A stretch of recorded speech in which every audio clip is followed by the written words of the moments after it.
All right, so why did you ultimately sign with Rhymesayers? So Rhymesayers, they were my idols, bro. Like Atmosphere in the late 90s, early 2000s blew up independently, sold hundreds of thousands of records hand to hand, sold out shows everywhere.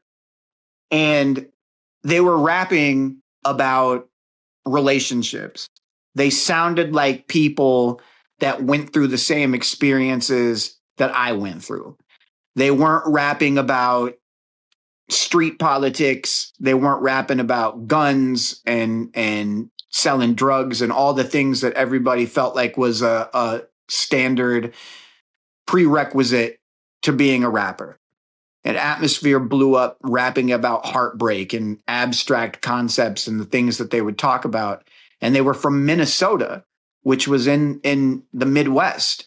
So I'm like, these like dudes that don't look like normal rappers, that don't have the normal rap image and topic, are creating their own lane and they're killing it.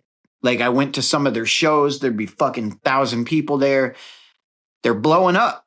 And I'm just sitting there going, man, like if they can have success like this is a much more viable lane for me as a musician, as an artist. I don't have to be a battle rapper. I don't have to try to like do what Eminem did and be a crazy white boy.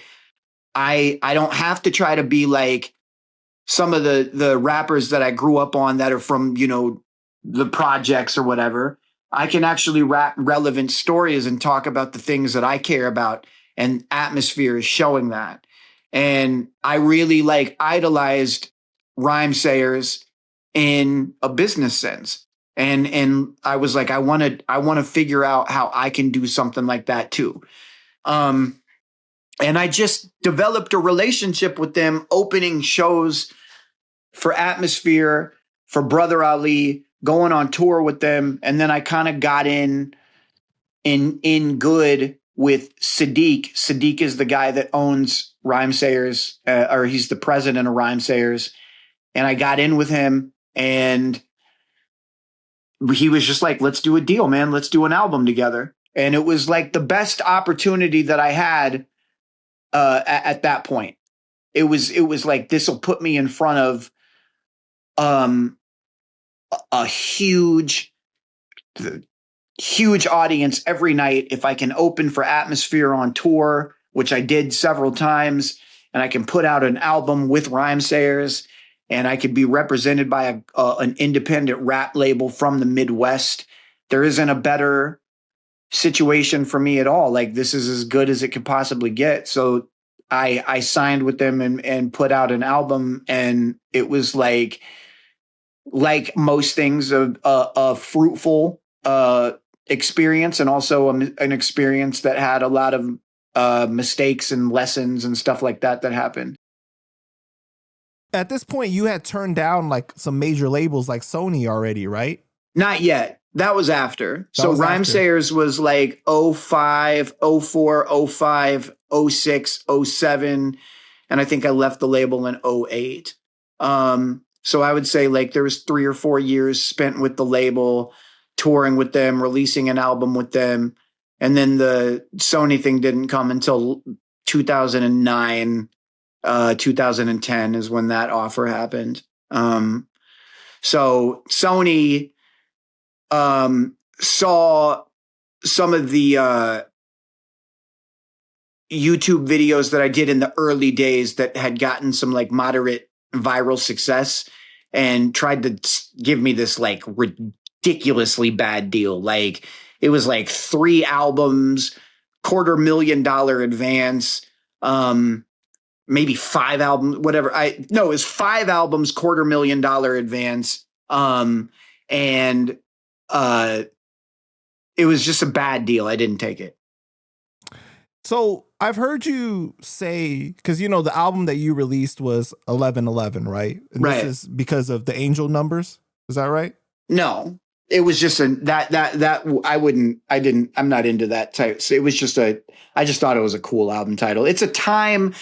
11:11 is when you see it on a clock, you say it's 11:11, make a wish. So I named it after that, is the lucky time. Yeah. But it wasn't like angel numbers or anything like that.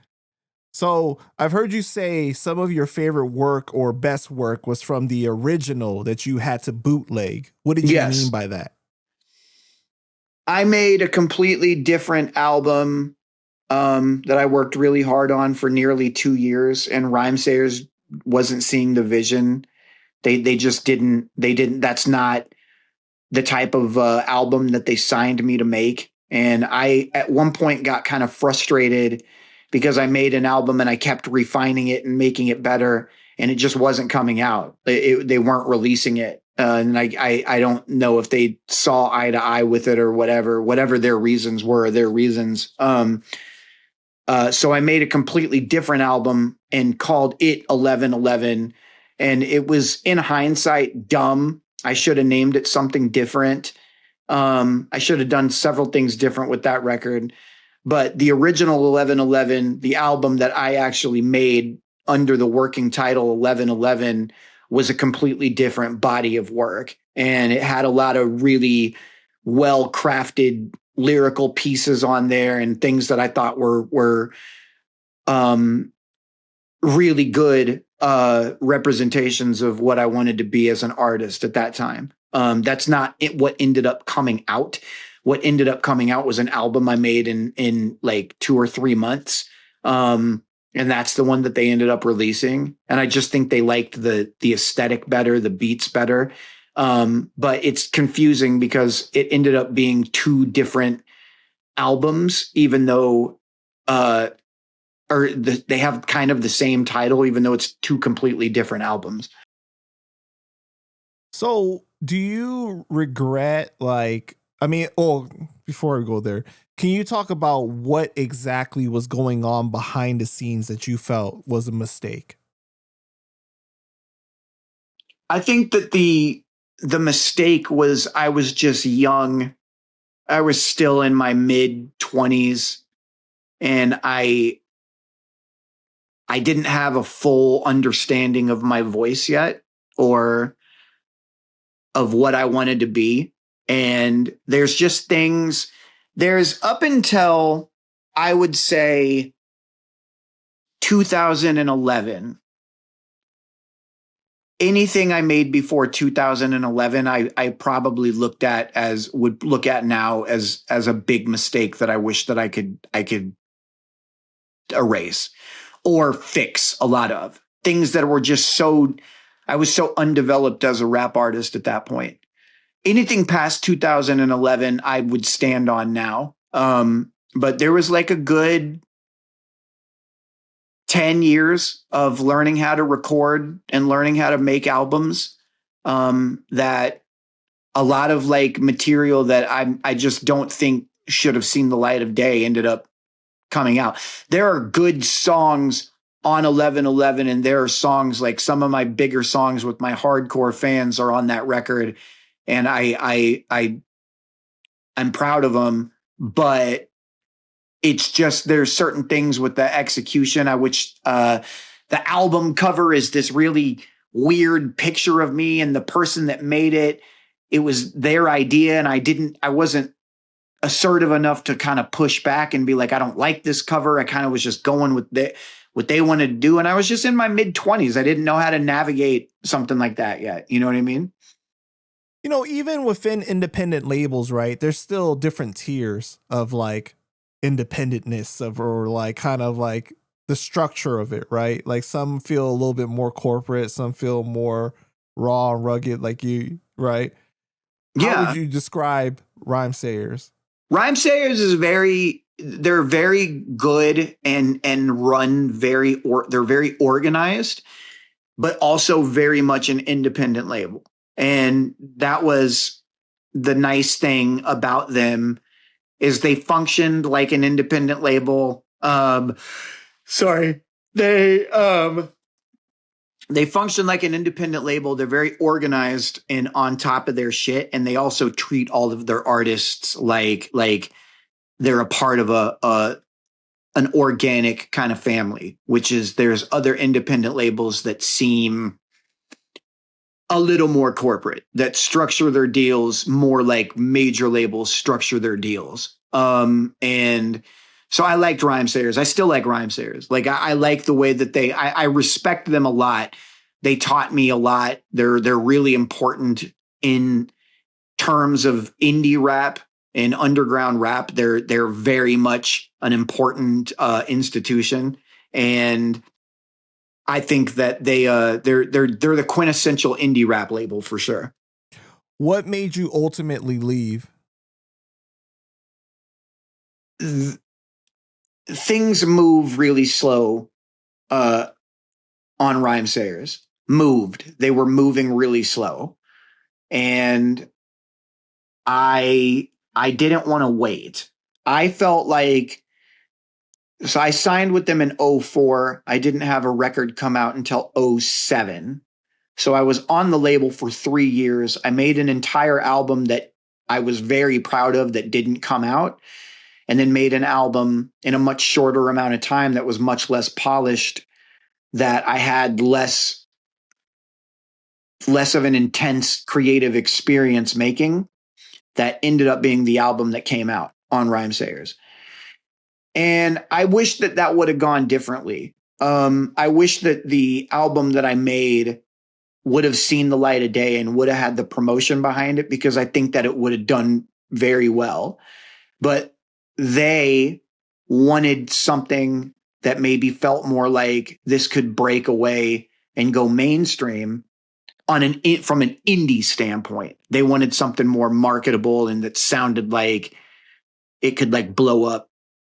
They were trying to, they had this new big distribution deal with Warner, and they were trying to like sign artists that they thought that could like pop off and catapult them past where Atmosphere was.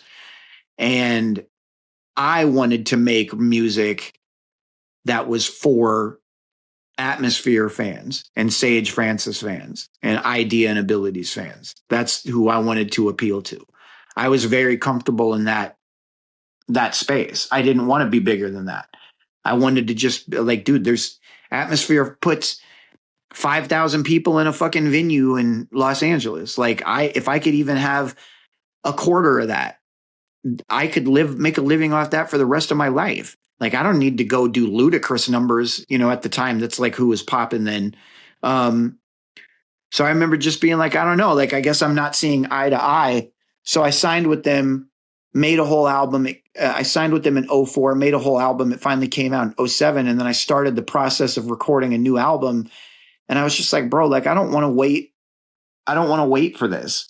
Like this is not what I wanted my rap career to look like, is where I'm answering to other people. And I was hoping that when I signed with Rhymesayers that it would move a lot faster. In Rhymesayers' defense, they maybe felt like, well, you need to make a product that we can invest real money into, and if we're going to put it out independently, we got to be able to know that we're going to get a return on our investment. And I think that it was just growth as humans. It's what you go through as people. But I ended up wanting to leave because I'm going, like I could maybe go out there by myself and figure this out on my own. And that's what I ultimately ended up doing. Is I was just going, listen, I respect these guys a lot, but I don't think that I'm getting from this what I signed up for. And maybe they're not getting from it what they signed up for. So it was, we parted ways, and it was not the most pleasant parting of ways. I actually recently did a business deal behind the scenes with Rhymesayers a couple weeks ago. So it was actually the first time we've done any type of work together in, I mean, nearly 20 years. Yeah. Like 17, 18, 20 years. Like it was a long time. they're great dudes. It was just not seeing eye to eye on the creative vision. You know what I mean?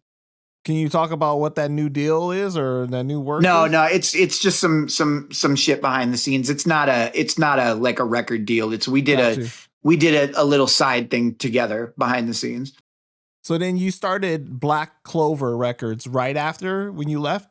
Yeah, I left to sign Black Clover Records. Yeah. So I wanted to have a my own label. I wanted to have my own thing. So I signed or started my own label. Gotcha.